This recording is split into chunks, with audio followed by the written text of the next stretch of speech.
What's going on, guys? It is June 1st, and we're going to drive the Strip. Oh, yes. We're driving it. Just walked it, and it was nice. You know, as you see in the other videos, if you go, well, for one, the only place to park is the Fashion Show Mall. So your options are kind of limited there, so that's understandable why not a lot of people are doing foot traffic and actually walking the Strip. And as it stands, there's really nothing open. I think the only thing that's open today, as far as I can see, because, yeah, look at that ARIA sign. Welcome back to the show, reopening June 4th, is the CVS, or in the Rite Aids, and the places that, yeah, non-casino-like activities. So those are the places to go to if you want to get get some cash. You probably did see that it's counterintuitive. You would think that casinos would make it free for you to get money out of their ATMs. But that's not the case. It can be as much as $12 to $13. And that takes a bite out of your your account. I think they figure that people that are doing that and taking money out of the ATM, they are probably drunk or probably, exhibiting, they just want the cash quickly. So, taking advantage of that. So I'm thinking about entering on the actual north side. As you can see, we're starting on Park here.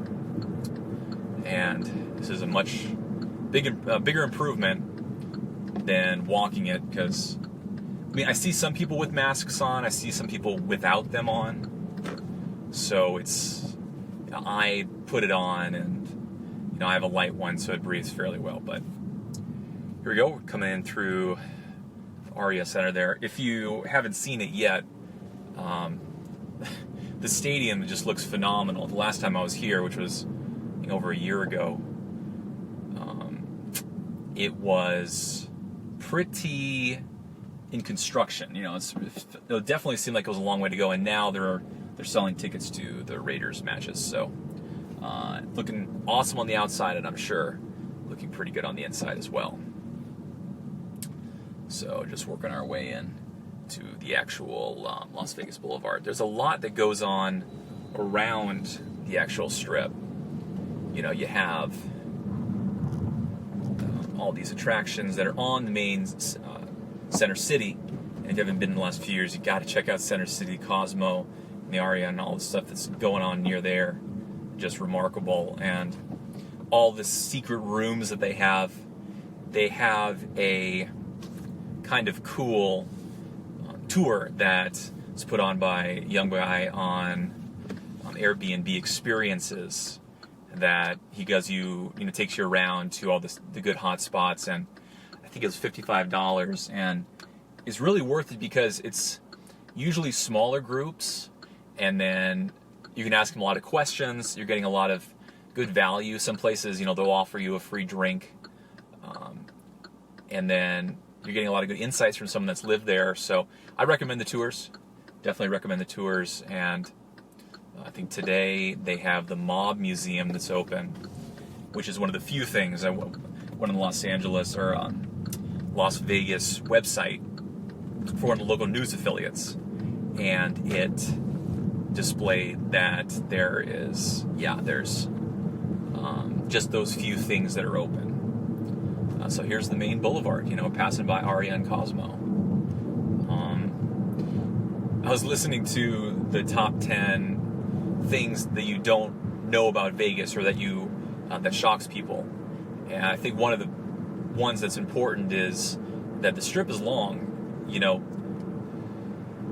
If you don't walk a few miles a day at home during the course of a week, then trying to do that in a day here when it's hot, when the air is dry, when you're dehydrated from alcohol, that's a challenge. So just be prepared for that. And whenever I come to Vegas, I like to get a few days of walks in, like a full week of walking, not just up and down the block, but, actually substantive walks of a few miles. So I'm ready to combat things. Like I trained for a half marathon once, and I know people that trained for a few weeks and thought that they could I'll just throw on and just double the the amount of that I'll run that day because I'll be running so high on adrenaline. But inadvisable. I had to train for over 2 months of running 4 times. No, I guess it would be 5 times a week, and long runs at that. So just build up your tolerance. And yeah, you'll be running high on a lot of excitement because it's Vegas, but just make sure that you're in good shape, or try to be. Or make use of Uber or Lyft and have that as a backup if you get to a destination and you're just so tired, there's no way you're going to be able to get back to your hotel.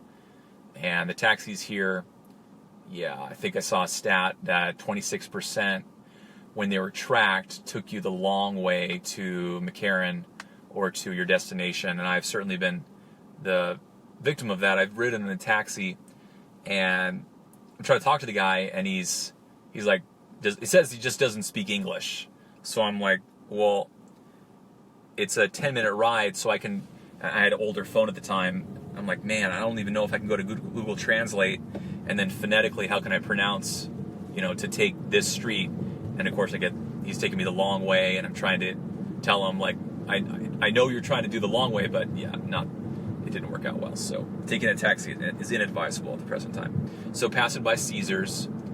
On a lot of top 10s of Caesars properties, Caesars Palace is rated routinely number 1. It's a lot of fun. They also have the Nobu rooms that you can get for a little bit more, and they're nice. Nobu is a big restaurant chain in New York, and it's an Asian restaurant. So they do a good job of really top-tier Asian experiences in Manhattan. Their Nobu restaurant is frequented by A-list celebrities, and it's really the top of the top for Asian food, specifically sushi.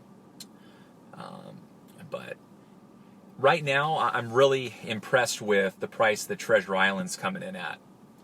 They have rooms, I think I saw, for less than 40, even on sites that really don't discount that much, like Expedia. So there is an opportunity there to get a lot of value. And, it's a great hotel that's been remodeled recently. I stayed there last time. I think I stayed a few days there, and it was really remarkable. Looks good. It has a CVS right inside of it. And then, everything feels new. The rooms were sizable. I did the $20 trick, so I was able to get a nice upgrade to the top and got a nice view, and it was, I was really pleased with the experience there. And for for 40, and then of course the resort fee I think is 44, 45, and then room deposit. So you're getting out of there for less than 100 for this is 2.5 or 3.5 star hotels. That's what I think I saw it as, but I would rate it a solid 4. And then of course here to the right is the Venetian, so you really can't get a better placement than right across from the Venetian. Even the Venetian, because of the lack of availability, or the rooms are really affordable. I think it was like 120, and that's out of the budget of a lot of people, especially when you consider that the resort fee is right around $50. But if you're going to do a one-day experience, Venetians have, last time I checked, the biggest rooms on the Strip. I think Encore, they tried to just one-up Venetian a little bit because that was a little bit later. But yeah, they did some construction on the gondolas, so that's going to be rolling. And essentially everything that I've been seeing is going to be rolling on the 4th. So, and then keep in mind that in downtown Vegas and Fremont and the region, a lot of the ones are opening at midnight on the 3rd. So I guess that would be, in between, or the hour that switches from Wednesday to Thursday. And so a lot of the ones that open, like Bellagio and stuff like that, open on, I think, 10 a.m. on Thursday. So the other ones, I know people that are planning to, they're so excited about getting out of the house that, they're going to start going to experiences at midnight and just keep the party rolling, and then head over to the Strip, or put as their final destination a lot of Strip properties for that 10 a.m. opening. But yeah, during those 10 hours, just living it up and having a good time everywhere. So I know that, okay, I guess that, yeah.